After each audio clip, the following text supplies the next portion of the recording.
guys, mag-aano sana, adobohin ko na lang sana itong chicken wings. So dahil nga sobrang lamig ngayon dito sa amin, sobrang snow, so naisip ko na lang na itinola. Ito, napakinabangan ko na yung sili ko.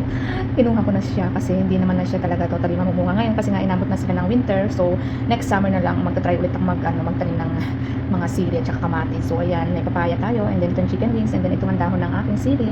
Meron tayong bawang, sibuyas, tsaka luya. Ito na nga yun guys, yung sili ko, kinuhanan ko na siya ng talbos kasi hindi na siya bubunga talaga kasi nga inabot na ng winter. So at least napakinabangan natin. Ito naman yung yung kamatis, hindi ko pa siya tinanggal, tinatry ko baka bumunga siya, pero I think hindi na siya talaga bubunga kasi nga winter na ngayon. So now alam ko na next summer, so alam ko na kung kailan ako magtatanim. So ayan, at least napakinabangan ko yung aking sili, yung mga dahon niya. So ayun guys, let's go, magluluto na tayo ng tinola para sa malamig na panahon. So ayan na nga guys, lagyan natin ng konting mantika lang kasi